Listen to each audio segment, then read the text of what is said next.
Describe this session in one word. Messy. Messy is I think, a really good word for what went on over those 6 days. Actually, I think the biggest surprise was what Democrats tried to do in the House. I've heard some people refer to it as political theater.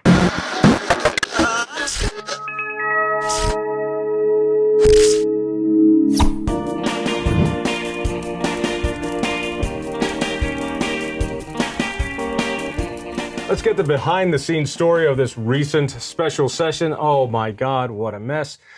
But first, subscribe and like our channel. Click that little bell icon for notifications and find the Devil's Advocate podcast on your favorite listening app.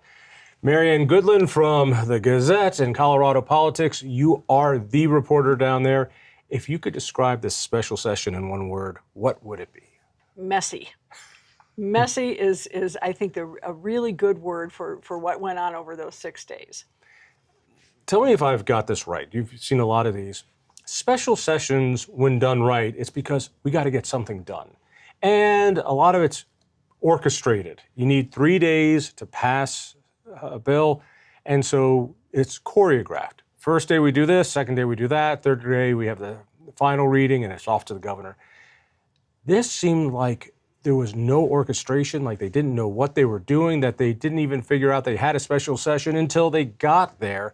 It just seemed really disorganized. And I say this, the leadership there has been doing this session after session, that they run out of time, even though they know they've got 120 days. What's going on down there? Well, what they were planning on here was to deal with a couple of different issues as indicated by the governor's call. He wanted them to work on some fiscal issues, tax policy related to the state's $1.2 billion loss in revenue, the revenue shortfall in this current year's budget. But there were also some other pressing issues, and one of the biggest ones was health insurance. The Division of Insurance announced earlier in the summer that health insurance rates are going to go up by 28% in the individual market and 38% on the western slope. So that became a really huge issue. And that was also tied to H.R. 1, the big, beautiful bill, because there are subsidies, they're known as premium tax credits. There are subsidies that people get for buying health insurance that go back years now. This is all Affordable Care Act stuff. And Colorado has gotten into those enhanced subsidies and has been doing that for a while. So they're going away at the end of this year unless Congress takes action. And there is some conversation about doing that. And this is very much a bipartisan issue. Let's take a few of these at a time. One, the budget shortfall. You know, I know everyone wants to blame Trump and H.R. 1, the big, beautiful bill, but this shortfall was predicted long before the one big, beautiful bill was even a twinkle in the president's eye. We knew about it. And furthermore, legislators knew that this gravy train of COVID funding was going to end at some point. So COVID comes and the feds print up money and they dump it on the states, and the states just spend it all and then are surprised that they got addicted to it. I understand there's some changes that the new tax bill on the federal level is going to have to our budget, but come on, people, you knew this was coming, and to blame it all on Trump was, one, untruthful, but opportunistic, and more importantly, just lazy. You should have seen this coming. Of course they should have. They were warned 5 years ago by the predecessor to our current director of the governor's budget office. She was warning 5 years ago that this structural deficit in state government spending was coming. And then COVID happened and you had all this one-time money. So they said, oh, well, we'll just use one-time money to pay the obligations of state government. Most of it did go to one-time things, but there was a lot of it that didn't. And so they got reliant on it, and then the gravy train, as you call it, ended. There was a $1.2 billion shortfall in this year's budget before the governor even signed the budget. Beyond that, the governor and the legislature has been putting through special interest tax credit after tax credit after tax credit, which takes away money from our revenue. It's insane. Now, some of those get ratcheted back if there's no surplus, and that's good, or cut down. But still, for a governor who ran as a candidate saying, I'm going to cut special interest tax breaks so we can lower the flat income tax rate. He has done just the opposite, hasn't he? Yes, and you only have to go back to the 2024 session to look at just how many different bills there were. I think there were, I remember correctly, maybe about 70 bills that wanted to go into the tax surplus. This is your Tabor refunds that we're talking about here, and to take that money and put it toward a long, long list of different things. I think the biggest one was the family affordability tax credit, and that was it was like $600 million a year coming out of the Tabor surplus. So yes, and they did put in a caveat that if that they don't have to pay it if the revenue isn't there, and but they did pay the first year of it. Now going forward, they won't be able to pay this for a while. But yeah, they looked at surplus tax money and said this is where we're going to go, because we can't use general fund. We got to use what's left over here. The final solution, pardon me, that was a terrible phrase. The final answer was that instead of the legislature doing what they're supposed to do, which is make tough budgetary decisions, instead they kicked it and gave the executive branch, the governor, the power to make whatever budget cuts he wants. What drives me nuts about this is the same set of Democrats who are screaming that the executive on the federal level has too much power.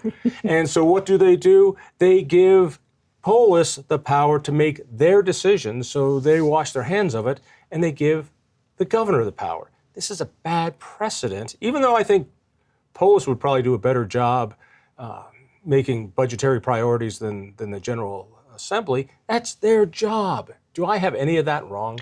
Just a tad. All right.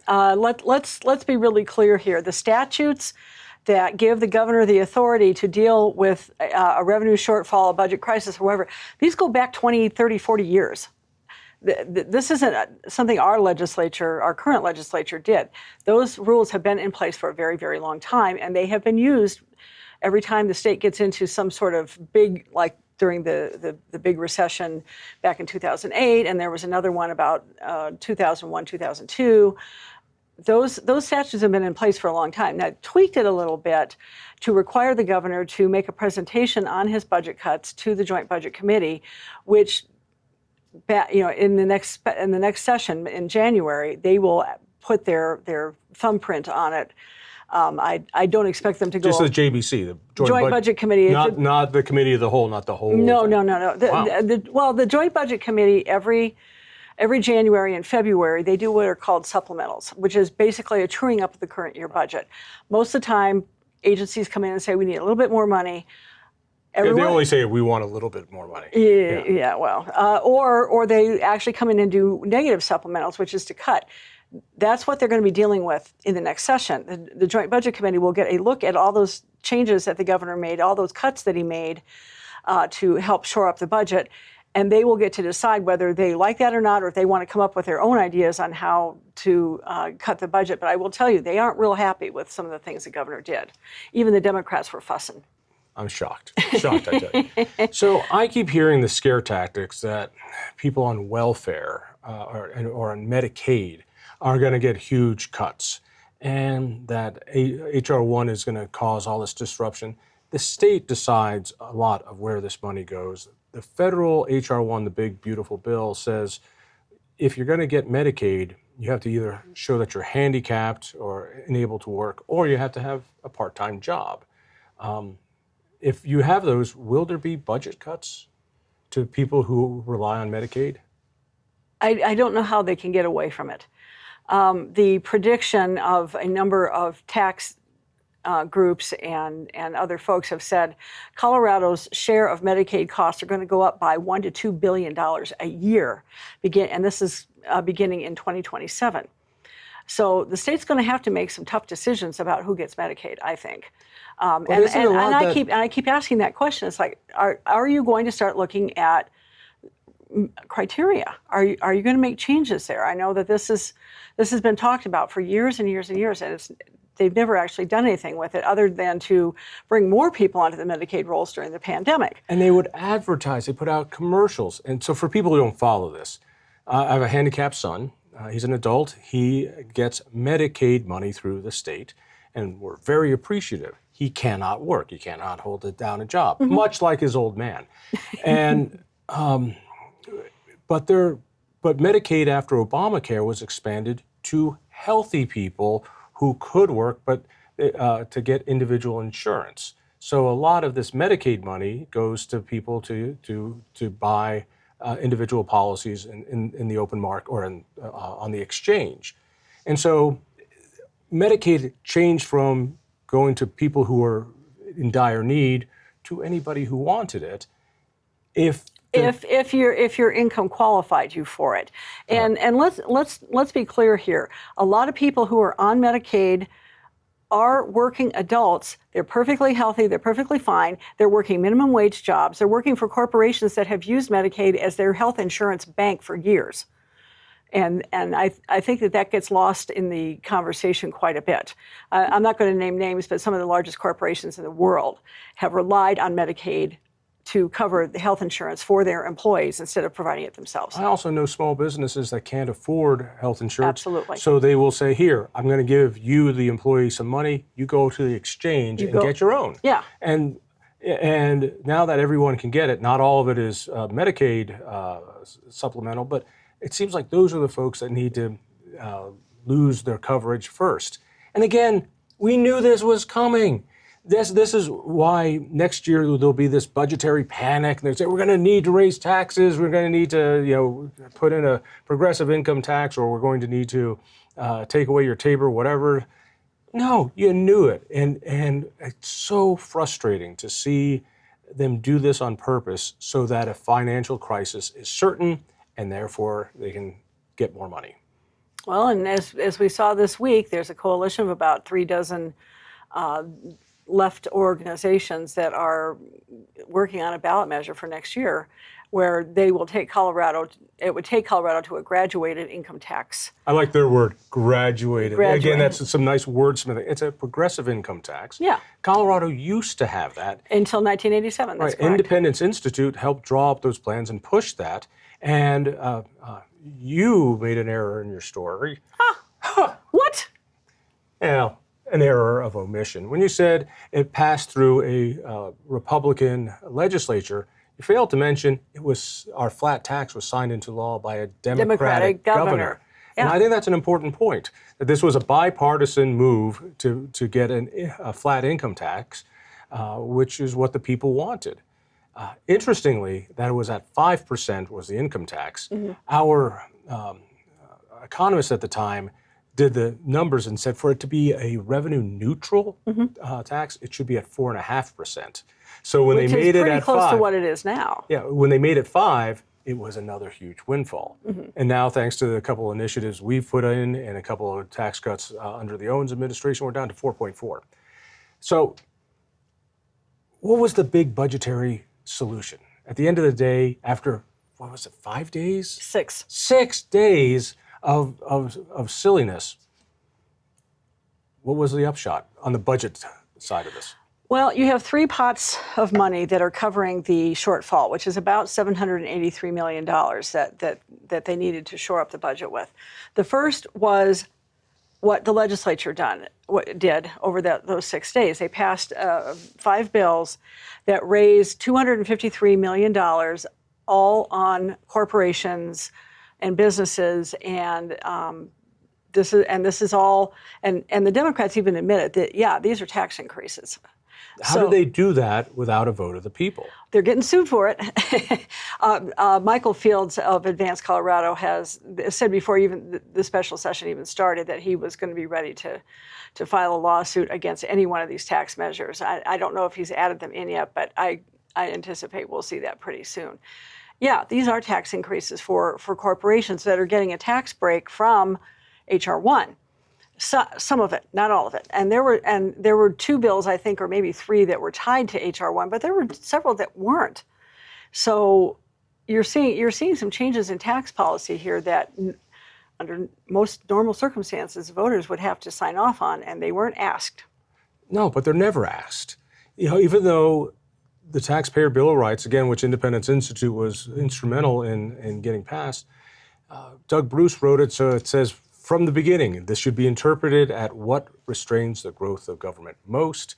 And it says any change in tax policy, change in tax policy that's the needs key, to go the key. to the people. And over, the calling taxes fees as a change in policy. What they've done on these things are changes in tax policy, but our courts have let them do this, and I would suspect they'll probably let them do this too. Really? Give me some hope. When lawmakers are ready to admit that they are making changes in tax policy that comes right out of Tabor, out of exactly what voters were asked to do with Tabor, I think I'll be curious to see how the courts react to this. I suspect that they may not be as crazy about it. Interesting. Let's switch gears. This seems a lot more cut and dried to me than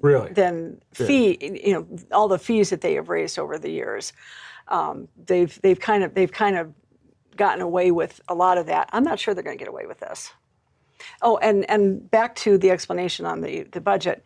Pot number one, $253 million. Right. Of that, 245 is going to go toward the general fund. The rest goes into the state education fund mostly. The next pot of money is tapping the state's general fund reserve. That's our rainy day fund. It's supposed to be used for recessions and really big emergency kinds of things. We don't have a problem that would require that. And so the governor, his budget director, and even the lawmakers were very, very reluctant to tap much of that general fund reserve. There's about $2.3 billion in that reserve. They tapped about $300 million. So that's pot number two. Pot number three is what the governor's decisions last week on budget cuts. And if you look at what that last pot is, which is about another $250 million, $100 million of that came out of Proposition 123. This was something voters approved a couple of years ago that puts money into an affordable housing program, and this was I think it's 0.5% of income tax. And there was a caveat in that if the state's experiencing a revenue shortfall, they can put that on hold. Governor took $100 million out of that. So when you look at the grand scheme of things, out of $783 million, about $150 million was in actual cuts to the state budget. And a substantial portion of that was on Medicaid provider rates, which did not go over well with the Joint Budget Committee. I would imagine not. I'm still amazed how this was not discussed beforehand, that this caught people by surprise. This could have waited till next session. Well, there was an incentive to do it now, yes, so that we'd save money. I think that makes good sense. But you think that you'd walk in having an idea what's going on. Let me ask you this one. At the last special session, they used their newfound powers of secrecy to go behind closed doors and negotiate on these things. And you did a wonderful job reporting on this. They passed a law that the legislators exempted themselves large portions of the open meetings law, and the Democrats went behind closed doors, worked out their deal, came out, and we didn't get to see it in action. Did they try anything like that during this session? Because there's a whole group of us, Transparency Coalition, keeping a close eye on it. Yes, I know you are, and thank you for doing that. Not that we're aware of. I mean, they were a little bit better about having these conversations in the open in the days leading up to the special session, but some things didn't get finished or worked out before the special session started, which is why it went to 6 days. And the vast majority of that was on one bill and one bill alone, and that was on artificial intelligence. That's what dragged it out to 6 days. All right, let's dive into this one. Our governor is by far the most technologically savvy governor we've ever had, maybe in the whole country. The guy is a tech multi-millionaire, maybe billionaire. He understands tech. He likes cryptocurrency. He gets it. He understands that. And he also understands that AI is the future. But last session, he put his signature on a bill that made Colorado the first state in the union to put restrictions and compliance and reporting requirements and all sorts of things, a trial lawyer's dream, on AI, which basically says, if you're AI, skip Colorado. Don't develop us here. If you're a smaller business, don't develop here. Even if you provide services here, yeah, it might not be worth it for you. And open up the floodgate to destroy AI as China is running away with AI. Why in the world did he sign this when he knew better? It's a really good question, and it's one that I hear a lot from people. It's like, why did he sign it? He likes to be innovative, and I think that is perhaps at least a part of the reason that he signed the bill. But he got so much. How is it innovative to strangle an industry in its infancy? There are the arguments for doing this bill has to do with how AI can be used in things like housing and employment and healthcare and legal and finance, all these different things. How is AI learning who people are and what kinds of information is it pulling? And the concern is that it could learn to discriminate based on all kinds of there's like 20 personal characteristics that was in one version of the bill. And that is a concern. If discrimination is already illegal and can be prosecuted. Exactly. And before we go and mess with AI that hasn't even been built yet, we have the Civil Rights Act. We have all sorts of things to as remedies that you think would be tried first. But I think the trial lawyers wanted to run in first and say, no, we want a piece of the pie. And say there's discrimination here before there's any discrimination here, before it even starts. Do you and I agree he never liked this bill, even when he put his signature on it? I don't think he does. I think he's got some real concerns about it. You know, the shocking thing was that he did sign it, and it has caused so many problems at the Capitol with big tech, small businesses. You look at all the different groups that have come together. I mean, you've got schools and colleges and small businesses and big tech all on the same side going, this is going to be expensive, and it's not going to work the way that you might think. So the majority leader of the Senate, who is the one that ran the bill in 2024, that's the one that the governor signed, worked with a task force that was supposed to come up with the grand solution to the problem he created. Well, and if you look at the history of all of these bills that he's run, the first bill in 2024, very late in the session, didn't really have, and it sat for a long time waiting for negotiations to continue. The bill wasn't ready for prime time, got signed anyway. 2025, there's a push now to fix this bill, the law goes into effect, or prior to this week, would go into effect February 1st, 2026. Governor wanted to see a fix to deal with some of the issues, primarily the issues that affect small businesses. If you're a small business, you're a mom and pop, you're operating a mom and pop grocery store, and you get a bunch of resumes and you want to run it through some software, LinkedIn or something like that. You have no idea how LinkedIn evaluates these things, but you're going to be on the hook if somebody says you discriminated against me on my employment application. Small businesses are really sweating this. And it's going to be expensive to implement. Everybody is sweating this, including the governor. If you read his signature letter. Oh, I did. It read like a veto letter. It did, didn't it? It was like, this is bad because of this is bad. And I need you to fix all these things, yeah. And he also said, if states take this on, we're going to have a patchwork of laws which will be unworkable. The feds should take care of this.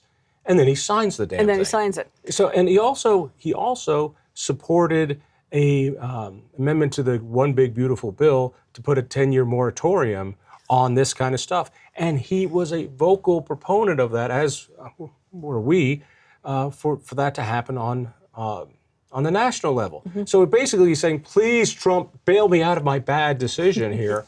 I still would want to know why he signed this, and I'd love to know what horse trading went behind the scenes that would make him sign something he knew was so awful. Like I said, it's a really, really good question. I don't think anybody has come up with an answer that really reflects whatever his thinking might have been. But again, 6 days of the special session, and it got dragged out because you didn't have an agreement, or Rodriguez didn't have an agreement on the bill that he introduced. There were 4 separate bills on this, and they held one over in the House as a sort of a bargaining chip. But got to the last day of the day before the end of the special session, and he, again, didn't have an agreement. He was fussing about big tech, the Googles, the Apples. Rodriguez? Rodriguez, yeah. Google, Apple, Meta, plus venture capitalists and all the other folks who were involved in this space that just fought really, really hard, and to make sure that this bill did not get all the way to the governor's desk. And in the end, he wound up pretty much gutting it to say, we're just going to give another delay on this, a delay on the implementation of the law to June 30th, which gives them not quite a year to come up with an agreement that they couldn't come up with in the past year. It gives them the next legislative session to try to figure out something. Hopefully, if they come up with an agreement. The game that Rodriguez played, because it looked like some of these bills that would address some of these things looked like they were going to win, and he seems to be enjoying his newfound fame among progressives as the guy who's taken on big tech, and he's not willing to move, but he's the majority leader, and he gets to choose who's on committees. What happened there? Because this is dirty. He actually, when the bill went through the Senate Appropriations Committee, he yanked off 2 members of that committee, Larry Liston, who's a Republican, and Jeff Bridges. And this is the one that shocked me. Jeff Bridges is the chair of the Joint Budget Committee. He's the vice chair of the Appropriations Committee, and Rodriguez had him taken off, and then he put people who were going to be more friendly to his bill. And the committee changed from 4-3 Democrat to Republican to 5-2 Democrat to Republican.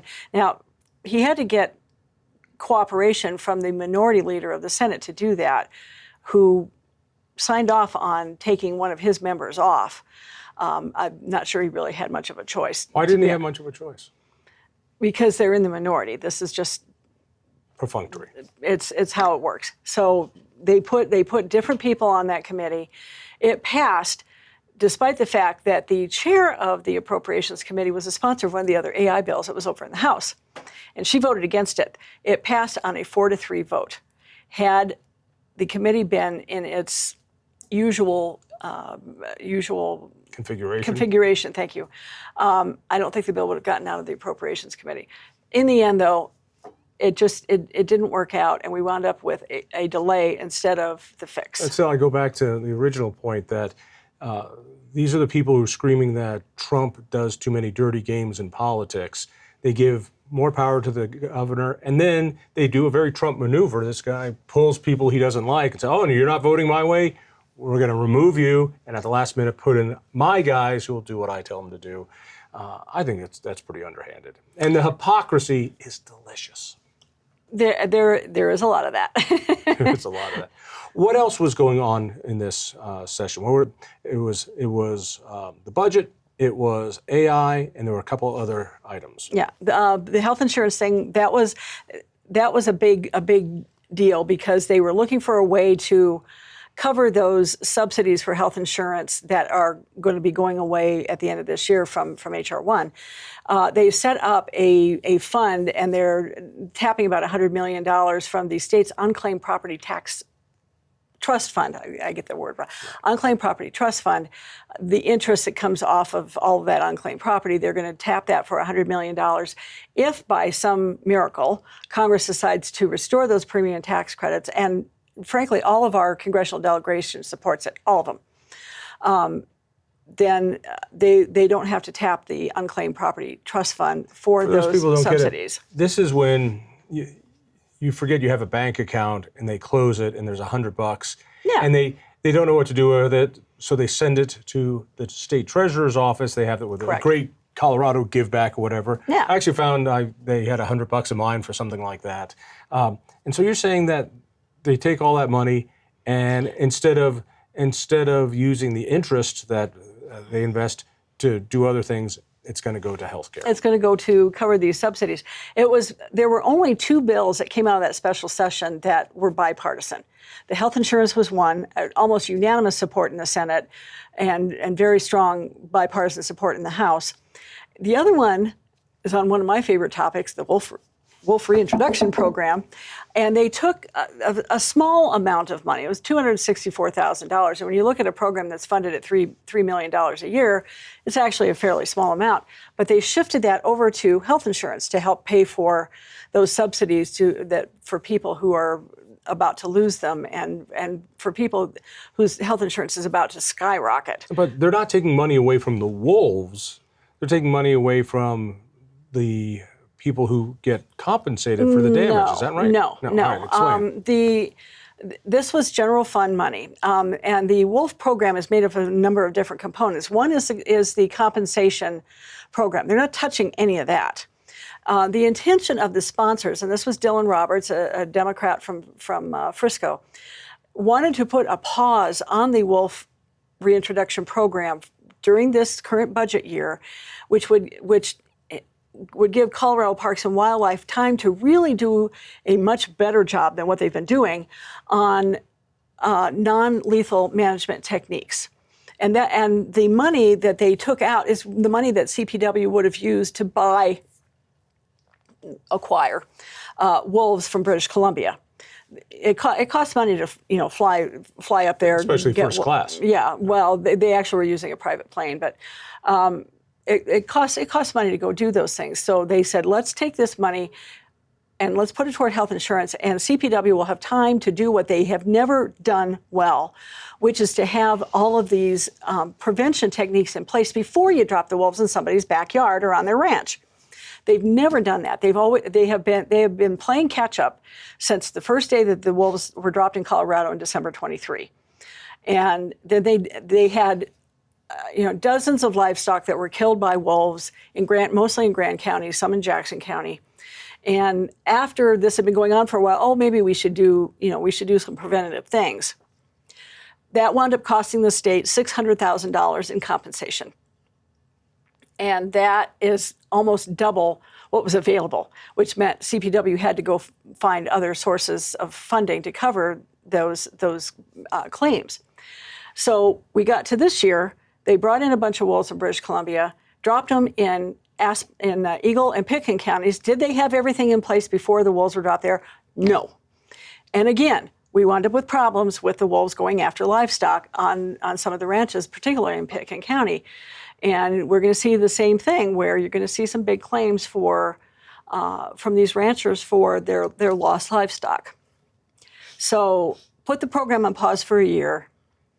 And let's give CPW that sort of time out so they can get everything in place. So is it short of the story that we're not going to see a wolf reintroduction for a while? No, because the governor didn't like it. Let me ask you a question, and you know the question I'm about to ask. Mm-hmm. Really, the governor didn't like it, or the governor's husband, Marlin, who is an animal rights fanatic? For those people listening on podcast. What the governor would threaten to veto on it. So the sponsors went to work on an amendment, and it said they couldn't use general fund money to go acquire more wolves. They could use other sources of funding. And that could be cash funds. That could also be, and this was something that Tom Sullivan said in the committee hearing that I was just sort of astounded that he was this vocal about it. He said the governor and his rich friends will get out their checkbooks and they'll cover whatever CPW loses, and they'll make sure that they have the money to go get more wolves. So CPW will not have any trouble, according to some lawmakers, making up that money. I think he might be right, and I don't like agreeing with Tom Sullivan on much. So, yeah, no, it really isn't. If this thing was on the ballot again, Coloradans would reject this god-awful thing of putting killer apex predators in other people's backyards, especially when they start moving towards the mountain towns and when they go into Boulder County, which they will. They're already there. Oh, really? They're already there. The most recent wolf map that comes out, and they show you the watersheds, not the actual locations, but it's sort of a general idea about where they are. Boulder County, North Jefferson County, they're already there. Right. And when people start losing their dogs, to wolves, then I think because it's about animal rights. Yeah, there we go. All right, last question. Any big surprise? Anything else that we need to know? From the special session? Not really. It was six long days, and I think the biggest surprise was what Democrats tried to do in the House during the special session with regard to Ryan Armagost. Let's talk about that. Representative Armagost, and he has now resigned, took a photo of Representative Yara Zokai from Fort Collins and then distributed it to his caucus with some comments. And I actually distributed by Signal and app. The Signal app, correct. And it led to some really, really crude and unfortunate remarks by members of the Republican caucus. And people found out about it. And the intent was to do a censure resolution on Representative Armagost, and they announced it on the first day of the session. And he wasn't there. He was given permission not to be there. He found out, and he immediately resigned his seat. He was already planning to resign in September because he's moving to Arizona, but he moved it up and said, "I'm immediately resigning my seat," and that renders that censure resolution moot because you can't censure somebody who's not there anymore. And instead, on the last day of the session, they held a resolution of... They denounced him. Yeah, they denounced him. And it got support. The vote actually was like 61-2 or something like that. You had almost everybody voting in favor of it, including some of the people who were on that Signal call and had made some of these very, very crude and stupid remarks. Can I ask you a question as a journalist? Yeah. I had a lot of frustrations with that story because some reporters gave us what the text thread was, what people said. One was, I didn't know it was, we can go into dress like a stripper day, and the other one said, it is on Colfax. Nobody ever said prostitute, you had to do it. But none of these stories showed the actual photograph. It wasn't on 9 News, it wasn't in any of the papers, and so we're left to have the interpretation by reporters instead of judging for ourselves what the photo was. And it seemed like, well, wait a second. If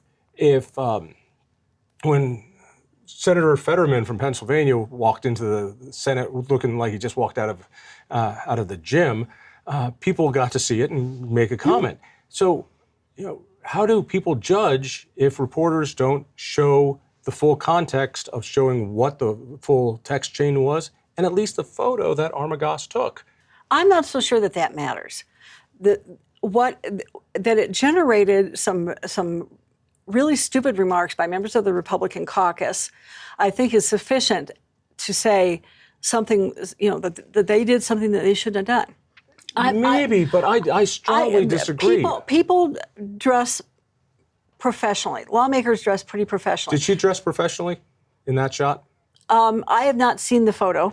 If you go to my column in the Gazette, I put up the photo. Okay.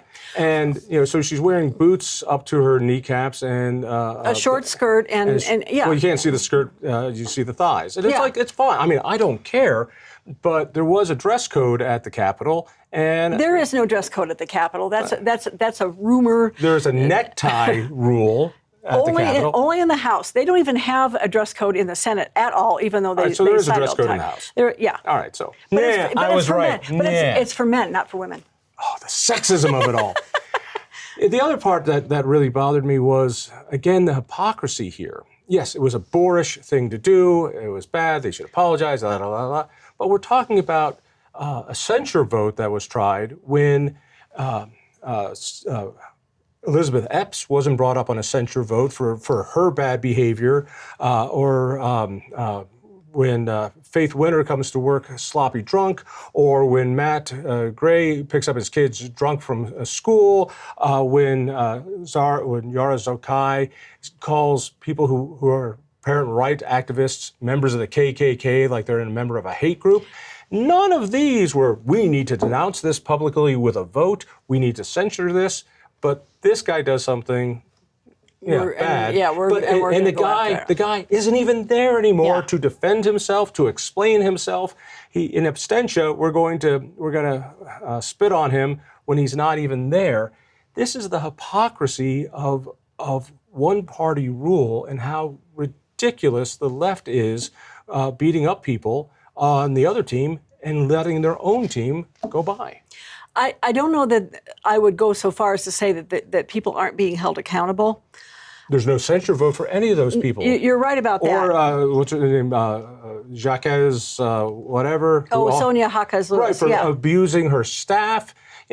These things continue without any censure vote, threat of a censure vote, or any vote of a whole body there. But this guy who's not even there anymore gets denounced. By vote. I think that, at least in the House side of things, that there's been a lot of behind-the-scenes conversations going on between the Speaker and certain members of the body. She has tried to kind of do this very quietly.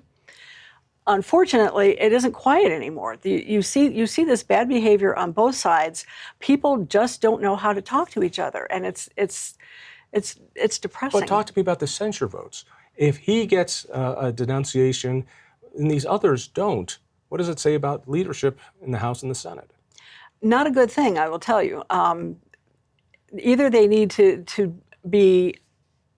crack down more on this and take more of these actions, or stop using these kinds of votes for whatever the purposes may be. I think that there was some concern with this particular situation with Representative Okai. She got death threats out of it. Her kids got death threats out of it.